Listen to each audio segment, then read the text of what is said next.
الله الرحمن الرحيم نحمده ونصلي على رسوله الكريم أما بعد فأعوذ بالله من الشيطان الرجيم بسم الله الرحمن الرحيم قل هو الله أحد الله الصمد لم يلد ولم يولد ولم يكن له كفوا أحد۔ محترم بزرگوں اور دوستوں اور عزیز ساتھیوں، اللہ رب العزت کا بے انتہا شکر و احسان ہے کہ اللہ تبارک و تعالی نے ہمیں امت مسلمہ کے اندر پیدا فرمایا۔ یہ جو مہینہ چل رہا ہے، اسلامی اعتبار سے اس مہینے کی ایک خاص فضیلت آئی ہے، اور اسلامی مہینوں کے اندر جو سب سے پہلا مہینہ ہے وہ محرم الحرام کا مہینہ ہے۔ محرم الحرام کی فضیلت حضرت حسین رضی اللہ عنہ کی شہادت سے پہلے سے ہی چلی آ رہی ہے۔ تو اگر کوئی یہ سمجھتا ہے کہ محرم الحرام کی جو فضیلت ہے وہ حضرت حسین رضی اللہ عنہ کی شہادت کی وجہ سے ہے، تو ایسا اس کا سوچنا یہ قطعی غلط ہے۔ اللہ کے رسول صلی اللہ علیہ وسلم جس وقت مکہ مکرمہ سے ہجرت کر کے مدینہ طیبہ تشریف لے گئے تو 10 محرم الحرام کو وہاں یہودی اور نصارہ کو انہوں نے دیکھا کہ وہ اس دن کا روزہ رکھتے ہیں۔ تو اللہ کے رسول صلی اللہ علیہ وسلم نے صحابہ سے عرض کیا، صحابہ سے پوچھا کہ یہ اس دن کا روزہ کیوں رکھتے ہیں؟ تو اللہ کے رسول صلی اللہ علیہ وسلم کو صحابہ کرام نے بتایا کہ حضرت موسیٰ علیہ السلام اور ان کی قوم کو 10 محرم الحرام کے دن ہی اللہ تبارک و تعالی نے فرعون کے ظلم و ستم سے نجات عطا فرمائی تھی، اور فرعون کو اسی دن غرق کیا تھا، جس کی خوشی کے اندر یہ 10 محرم الحرام کا روزہ رکھتے ہیں۔ تو جس وقت آپ صلی اللہ علیہ وسلم نے یہ بات ان کو معلوم ہوئی تو آپ صلی اللہ علیہ وسلم نے بھی اس دن کا روزہ رکھنا شروع کر دیا اور فرمایا کہ ہم تو اس کے زیادہ حقدار ہیں کہ اس دن کا روزہ رکھیں۔ تو جو محرم الحرام کی فضیلت ہے وہ پہلے سے چلی آ رہی ہے، نہ کہ بعد میں یہ فضیلت ہوئی ہے۔ محرم الحرام کے پورے مہینے کے اندر آپ روزے رکھیں، اور خاص طور سے 10 محرم الحرام کا جو روزہ ہے اس کی فضیلت حدیث پاک کے اندر آئی ہے۔ اللہ کے رسول صلی اللہ علیہ وسلم نے ارشاد فرمایا کہ رمضان المبارک کے روزوں کے بعد جو سب سے زیادہ فضیلت ہے اللہ کے مہینے محرم کے روزے کی فضیلت ہے۔ اس حدیث کے اندر اللہ کے رسول صلی اللہ علیہ وسلم نے محرم الحرام کی نسبت اللہ کے طرف کی ہے کہ اللہ کا مہینہ اس کو بتلایا ہے کہ اللہ کے مہینے محرم الحرام کی جو فضیلت ہے وہ رمضان مبارک کے بعد سب سے زیادہ بڑی ہوئی ہے۔ اور اس کا ثواب کیا ہے؟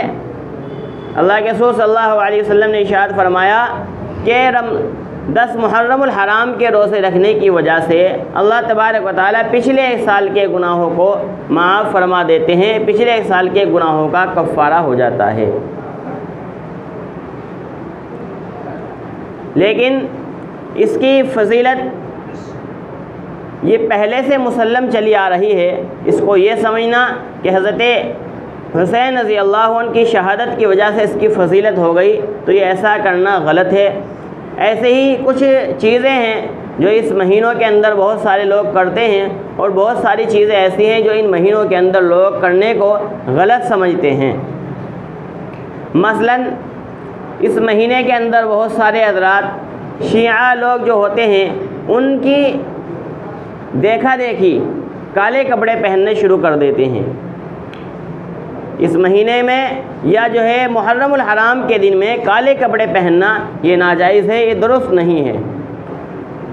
بذات خود کالے کپڑے پہننا یہ جائز ہے، لیکن خاص طور سے 10 محرم الحرام میں اور اس عشرے کے اندر محرم الحرام کے کالے کپڑے پہننا یہ درست نہیں ہے، کیونکہ اس سے شیعوں کے ساتھ مشابہت لازم آتی ہے، اور ان کے جو عمل ہے، ایک غلط عمل وہ کرتے ہیں، ان کی جو ہے تائید ہوتی ہے۔ اس وجہ سے کالے کپڑے پہننا ان دنوں کے اندر یہ ناجائز ہو جائے گا۔ دوسری چیز، اس مہینے کے اندر بہت سارے حضرات خاص طور سے 10 محرم الحرام کے دن میں شربت وغیرہ بنا کر تقسیم کرتے ہیں۔ راستوں میں بڑے بڑے ٹب میں شربت گھولا جاتا ہے اور لوگوں کو پلایا جاتا ہے، اور اس سے یہ سمجھا جاتا ہے کہ حضرت حسین رضی اللہ عنہ جو پیاس کی حالت میں اور پیاس کی شدت میں ان کو پانی تک نہیں دیا گیا تھا، اور اسی حالت میں ان کو شہید کر دیا گیا تھا ظلماً، تو ان کو جو ہے سیرابی حاصل ہوگی۔ تو ایسا سوچنا اور ایسا کرنا یہ بھی بالکل غلط ہے۔ اس دن میں شربت پلانا اور پانی پلانا یہ بھی ناجائز ہے۔ راستوں میں شربت پلانا اور پانی پلانا ناجائز ہے۔ ہاں، آپ کے گھر پہ کوئی مہمان آ گیا، کوئی مسافر آ گیا، اس کو پیاس لگ رہی ہے، اس کو آپ پانی پلا سکتے ہیں، اس کے اندر کوئی حرج کی بات نہیں ہے، لیکن خاص طور سے ان دنوں کے اندر آپ شربت بنا کر لوگوں کو پلائیں، یہ ناجائز ہے، اس سے بچنا نہایت ضروری ہے۔ اس مہینے کے اندر بہت سارے حضرات یہ سمجھتے ہیں کہ اس مہینے کے اندر محرم الحرام کے شادی نہیں کرنی چاہیے، شادی اور نکاح اس مہینے میں نہیں کرنا چاہیے، اور اس کو منحوس سمجھا جاتا ہے، کیونکہ اس مہینے کے اندر حضرت حسین رضی اللہ عنہ کی شہادت کا واقعہ پیش آیا تھا، تو اس وجہ سے اس مہینے کے اندر بیاہ شادی کرنے سے بھی لوگ بچتے ہیں اور اس کو معیوب سمجھا جاتا ہے، تو یہ طریقہ بھی غلط ہے۔ ایک حدیث کے مطابق، ایک روایت کے مطابق، خود حضرت علی اور حضرت فاطمہ رضی اللہ عنہ کا جو نکاح ہوا وہ بھی محرم الحرام کے اندر ہی ہوا تھا۔ تو اس لیے اس مہینے کے اندر ہمیں خوب شادیاں کرنی چاہیے، تاکہ جو لوگوں کا ذہن بنا ہوا ہے کہ اس مہینے کے اندر شادی نہیں کرنی چاہیے، وہ ذہن جو ہے ہٹ جائے، اس سے پلٹ جائے، اور اس مہینے کے اندر جب ہم شادی کریں گے تو اللہ تبارک و تعالیٰ دوسرے مہینوں کے مقابلے اس مہینے کی میں شادی کرنے پر زیادہ اجر و ثواب ہمیں عطا فرمائیں گے۔ تو یہ ساری چیزیں اس مہینے سے متعلق ہیں، یہ ساری چیزیں غلط ہیں۔ اس مہینے کی فضیلت جو ہے وہ پہلے سے ہی مسلم ہے۔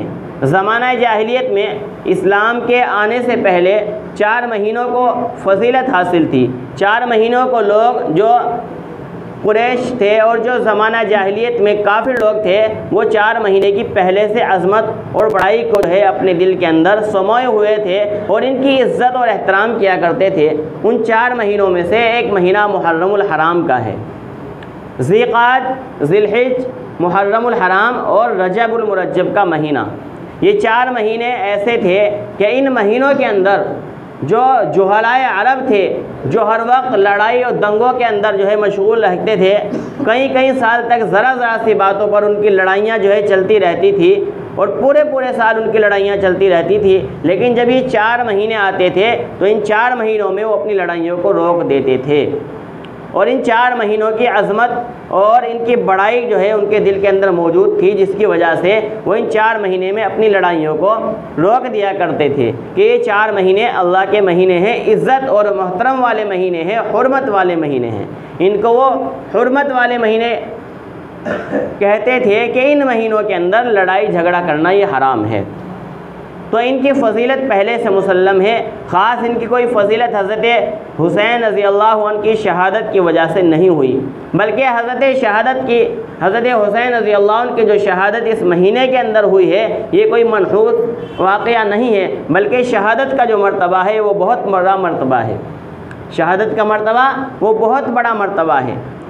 شہید کے بارے میں اللہ تبارک و تعالیٰ فرماتے ہیں کہ شہید جو ہے وہ مرتے نہیں ہیں، شہید مرتے نہیں ہیں، بلکہ وہ جنت کے اندر جو ہے اڑتے ہوئے پھرتے ہیں، اور جہاں ان کی مرضی ہوتی ہے وہاں جاتے ہیں، اور ان کو رزق دیا جاتا ہے۔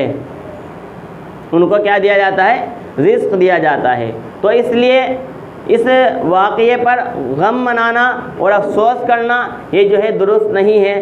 نوحہ وغیرہ کرنا، جیسا کہ تعزیے وغیرہ بناتے ہیں بہت ساری جگہوں پر اور جو ہے ان کا ماتم کیا جاتا ہے، یہ ساری چیزیں اسلام میں حرام ہیں۔ ان ساری چیزوں سے بچنا ہمارے لیے نہایت ضروری ہے۔ خاص طور سے اس مہینے کے اندر کوئی چیز نہیں کرنی چاہیے، اور شربت وغیرہ بنانے سے، کالے کپڑے پہننے سے، جو چیزیں ایسی ہیں جو شیعہ وغیرہ کی طرف جو ہے ہماری مشابہت ہوتی ہے، جس سے شیعہ حضرات کی، ہمیں ایسی ساری چیزوں سے بچنا اس مہینے کے اندر نہایت ضروری ہے۔ نہ اس مہینے کے اندر اور اس دن کے اندر یعنی 10 محرم الحرام کے دن کے اندر ہمیں نہ کھچڑ بنانا ہے، نہ کوئی حلیم بنانی ہے، نہ جو ہے کوئی ایسا کام کرنا ہے جو اللہ کی ناراضگی کا سبب بنے۔ تو اس لیے، اور اگر کوئی ذہن کے اندر آپ کے کوئی بات ہو تو آپ جو ہے اس کو بعد میں بھی پوچھ سکتے ہیں، تاکہ آپ کے جو ذہن کے اندر اشکال ہو وہ بھی صاف ہو جائے۔ اللہ تبارک و تعالی ہم سب کو کہنے سننے سے زیادہ عمل کرنے کی توفیق مرحمت فرمائے۔ وآخر دعوانا الحمدللہ رب العالمین۔